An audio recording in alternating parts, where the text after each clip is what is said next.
இப்பதான் படுத்த மாதிரி இருக்கு, அதுக்குள்ள விடிய காலம் ஆயிடுச்சு. சரி, நிறைய குப்பைலாம் இருக்கு, பெருக்கி தள்ளுவோம். பெருக்கி தள்ளிட்டு ஜாமான் வேற விளக்கணும்.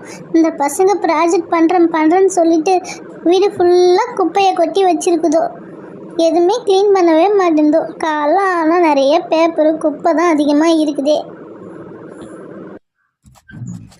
பெருக்கி தள்ளிட்டு ஜாமான் விளக்கணும். ஜாமான் விளக்கிட்டு அப்புறம் வீட்டு வேலைலாம் கொஞ்சம் அதிகமாக இருக்குது. ஆடி மாதம் வேற பிறக்க போகுது, எல்லா இடமும் ஒட்டனை வேற அடிக்கணும். காலைல நம்மளுக்கு வேலை அதிகமாக இருக்கும் போல். காலைலே லஞ்சும் டிஃபனும் செஞ்சு வச்சிருவேன் தான். அப்பாடி ஒரு வழியாக பெருக்கி முடிச்சாச்சு.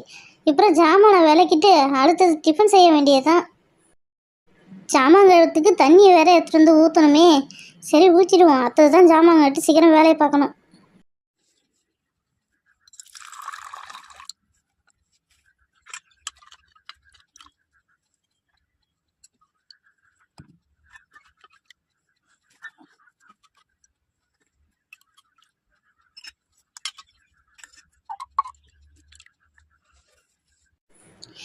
அப்பாடி ஜாமானை விலைக்கு முடிச்சாச்சு. இதுக்கப்புறம் டிஃபன் செய்யணும், பசங்களை வேற எழுப்பணும்.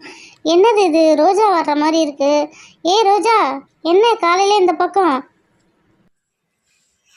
ஆண்டி, நான் சும்மா தான் வந்தேன் ஆண்டி. கையிலும் தன்மணி என்ன பண்றாங்க, எழுந்துட்டாங்களா? மிஸ் நேற்று ஒரு ப்ராஜெக்ட் கொடுத்தாங்க, செஞ்சாங்களா? என்னமோ நேற்று பேப்பர்லாம் கட் பண்ணி போட்டு விளையாடிட்டு இருந்தாலோ, அதுக்கப்புறம் டிவி பார்த்து தூங்கிட்டாலோ. என்ன ப்ராஜெக்ட் தான் கொடுத்தாங்க மிஸ் உங்களுக்கு? ஆண்டி, எங்களுக்கு மணி பேங்க் ரியலாக செஞ்சு எடுத்துகிட்டு சொல்லி ப்ராஜெக்ட் கொடுத்தாங்க. ஆனால் எனக்கு இந்த ரியலாக செய்யறதுக்கு வரவே இல்லை. ஆனால் நான் போய் கடையில் போய் வாங்கிட்டு வந்து வச்சுட்டேன் ஆண்டி. ஓ அப்படியா? இந்த கயலும் கண்மணி ஒன்றுமே சொல்லவே இல்லை என்கிட்ட. சரி இரு கூப்பிட்றேன். கயல், கண்மணி, இங்கே வாங்க. என்ன பண்ணுறீங்க? சீக்கிரம் எழுதுவாங்க, ரோஜா வந்திருக்கா பாரு வீட்டுக்கு. இல்லைங்க ஆண்டி, நல்லா தூங்கட்டும், ஏன் டிஸ்டர்ப் பண்ணிட்டு இருக்கீங்க? ஸ்கூலில் ப்ராஜெக்ட் கொடுத்தாங்க, அதை பற்றி எதுவுமே என்கிட்ட சொல்லவே இல்லை. இன்னும் தூங்கிட்டு இருக்காளோ? இப்போ வந்துட்டாங்க பாரு மேடம்லாம். மேடம், ஸ்கூலில் ப்ராஜெக்டாக கொடுத்தாங்க, செஞ்சிட்டிங்களா? ஐயோ கண்மணி, இந்த ரோஜா நம்மளை போட்டு கொடுத்துட்டா.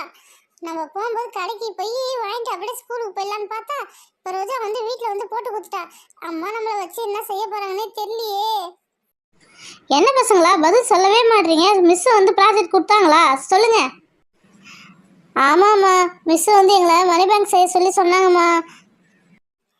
ஏன் கையில் சொன்னேன்? நம்ம காசு வாங்கிட்டு போய் பாய் கடையில் போயிட்டு மணி பேங்க் வாங்கிட்டு போயிடலாம்ல. அது காசு மீந்துடும், அதை வச்சு நம்ம ஐஸ்கிரீம் சாப்பிட்டுக்கலாம்ல. சொல்லாத. கயல், கண்மணி, நானும் மணி பேங்க் பாய் கடையில் தான் வாங்கினேன். நீங்களும் போய் வாங்கிக்கிங்க. எவ்வளோ தெரியுமா? 500 ரூபா. என்னது 500 ரூபாவா? 500 ரூபா கொடுத்தா மணி பேங்க் வருவாங்க? வீட்டில் எவ்வளோ பாக்ஸ் இருக்குது, அதை வச்சு மணி பேங்க் செஞ்சுருக்கலாம்ல. அதை விட்டுட்டு 500 ரூபா கொடுத்து வாங்கினீங்க பாருங்க, நடக்கிறதே வேறு. நான் உங்களுக்கு இப்போ எப்படி செய்யணும்னு கற்றுத்தரேன், அது மாதிரியே செஞ்சுருங்க. போச்சு போ, அம்மாவே நம்மளுக்கு ப்ராஜெக்ட் செஞ்சு கொடுத்துரும். ஐஸ்கிரீம் அவ்வளோதான்.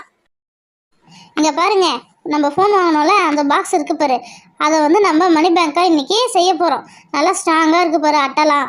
இது ரெண்டுத்தையும் ஒன்றா சேர்த்து ஃபெவிக்விக் போட்டு ஒட்டி வச்சுருவோம். சூப்பராக இருக்கும். அதுக்கப்புறம் இது ரெண்டுத்தையும் ஸ்ட்ராங்காகவே இருக்கும், பிரிக்கவே முடியாது. இது மாதிரி தான் இந்த சைடு ஃபுல்லாக ஃபெவிக்விக் தடவிட்டு அப்படியே போட்டு அமுக்கலாம், அது ஃபுல்லாகவே ஒட்டிக்கும். அவ்வளோதான். இதுக்கப்புறம் இது பிரிக்கவே முடியாது. இந்த சைடில் ஒரு ஹோல் ஒன்று போட்டுப்போம், அவ்வளோதான். நம்மளோட மணி பேங்க் ரெடி. சரி, சுற்றி நம்ம கலர் பேப்பர் ஒட்டிடுவோம். வாவ், இந்த கலர் ரொம்ப சூப்பராக இருக்குல்ல. இந்த கலரை அந்த சைஸுக்கு தகுந்தபோல் நம்ம கட் பண்ணி எடுத்துப்போம். நம்ம பேக்ரவுண்டில் இந்த ஸ்டிக்கரை ஒட்டிப்போம் ஃபெவிஸ்டிக் வச்சு. அதுக்கப்புறம் சைடும் ஒட்டிப்போம். மெயினில் நம்ம நம்பர்ஸ் எழுதி அந்த காயின் என்னென்ன காயின் போடுறோமோ அதை டிக் பண்ணிப்போம் ஃபஸ்ட்டு. ஓகே, இந்த பேப்பரை ஒட்டிப்போம். சூப்பராக இருக்குல்ல கலரு?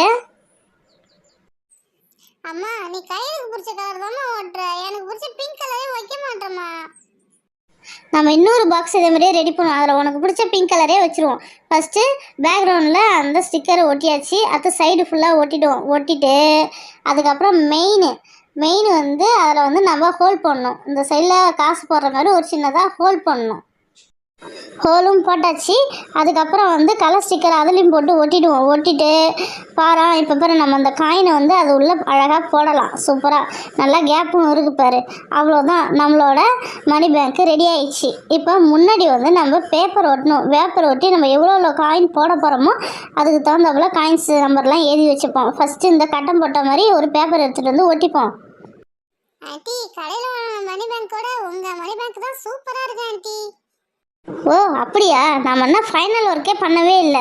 ஃபஸ்ட்டு மணி பேங்க்கில் அந்த ஸ்டிக்கர்லாம் ஒட்டிட்டோம். அதுக்கப்புறம் ஹோல் போட்டோம். இப்போ காயின் எவ்வளோ காயின் போட போகிறோமோ அதுக்கு தகுந்தபோல ஒரு பாக்ஸ்லாம் போட்டு ஒரு பேப்பர் எடுத்துகிட்டு வந்து ஒட்டிட்டோம். இதுக்கப்புறம் தான் வந்து நம்ம எவ்வளோ நம்ம கையில் இருக்குமோ அந்த அளவு காயின் போகிற அளவு நம்பர்ஸ்லாம் எழுதிக்கணும். எப்பயுமே நம்ம வீட்டில் எவ்வளோ கொடுப்பாங்க, நம்மளாம் சின்ன பசங்க, அதனால் 5 ரூபா 10 ரூபா அதுக்கு மேலாம் எதுவும் தரமாட்டாங்க. மேக்ஸிமம் தாத்தா பாட்டி யாராவது வந்தாங்கன்னா அவங்க வந்து 100 ரூபா 200 ரூபா 50 ரூபா அது மாதிரி கொடுப்பாங்க. அதுக்கு தகுந்தாப்புல நம்ம வந்து நம்பர்ஸை எழுதிப்போம். அம்மா, சூப்பராக இருக்குமா இந்த மணி பேங்க்கு? சரிம்மா, பாரு மணி பேங்க்கில் இப்போ நம்பர்ஸ் எழுத போகிறோம். டெய்லி நம்மளுக்கு உனக்கு ஒரு 10 ரூபா கொடுக்குறாங்களா, நீ ஒரு 5 ரூபா செலவு பண்ணு. 5 ரூபா எடுத்துகிட்டு வந்து மணி பேங்க்கில் போடு. அது ஒரு சேவிங்ஸ் ஆகிடும்ல. உனக்கு 20 ரூபா கொடுத்தாங்கன்னா பென்சில் வாங்குறதுக்கு நீ ஒரு 10 ரூபாய்க்கு வாங்கிட்டு மீதி 10 ரூபா எடுத்துகிட்டு வந்து இந்த மணி பேங்க்கில் போடு. அது ஒரு சேவிங்ஸ் ஆகிடும். அதே மாதிரியே நீ பண்ணிட்டு வந்தனா உன்னோட எஜுகேஷனலுக்கு ரொம்ப யூஸ் ஆகும். ஓகேவா? ஆமாம், நீங்கள் ஸ்கூல் ஸ்டார்டிங்கில் ஃபீஸ் கட்டும்போது ரொம்ப கஷ்டப்படுவீங்க. யார்கிட்டே வாங்கி தானே நீங்கள் கட்டுறீங்க. இது மாதிரி நமக்கு கொஞ்சம் கொஞ்சமாக சேர்த்து வச்சாவே போதும். அந்த ஃபீஸ் கட்டுற டைமில் இதில் இருக்கிற காசு எடுத்து அழகாக ஃபுல் ஃபீஸு நீங்கள் கட்டிடலாம்லம்மா. கரெக்டாக சொன்னீங்க. ஆனால் அமௌண்ட் வந்து இது மாதிரி நம்ம மணி பேங்க் செய்யணும்னா அதிகமாக போட்டு நம்ம அதெல்லாம் அதிகமாக சேவிங் பண்ணால் தான் அந்த அமௌண்ட்டே வரும். நம்ம இப்போ சின்னதாக குட்டியோண்டு சும்மா ப்ராஜெக்ட்டுக்கு தான் பண்ணுறோம். ஆனால் டெய்லி நீங்கள் இதிலே காசை போட்டுக்கிட்டு வந்தீங்கன்னா சூப்பராக சீக்கிரம் வந்து இந்த மணி பேங்க் ரொம்பி அதில் வந்து நிறைய காசு கிடைக்கும். அதை வச்சு உங்களோட நோட்டு பேனா பென்சிலு அது மாதிரி ஏதாவது வாங்கிக்கலாம். இது மாதிரி சேவிங் பாக்ஸ்ன்னு போட்டு KNK கையல் கண்மணி உங்களோட சேவிங் பாக்ஸ் 3444 ரூபா. சூப்பராக சேவிங் பண்ணுங்கள். அதுக்கப்புறம் இந்த மாதம் எண்டில் உங்களுக்கு பிடிச்சதை நான் வாங்கி கொடுத்துட்றேன். ஓகே அம்மா, சூப்பர் ஐடியாம்மா. இதுக்கப்புறம் நான் காசு கடைக்கு போனால் வச்சுங்க, காசு அது மீறத்தை தூக்கிட்டு வந்து இதில் போட்டுடுறேன். ஃபஸ்ட்டு காசு 20 ரூபா நான் வச்சுருந்தேன். அந்த 20 ரூபா போட்டுட்டு அந்த 20 ரூபா இருக்கிற இடத்துல வந்து நான் பெண்ணை கொண்டு அடிச்சிடுறேன். ஃபஸ்ட்டு சேவிங் 20 ரூபா. இது மாதிரி 10 5 50 100 இதே மாதிரி போட்டு அடிச்சிடுறேன்.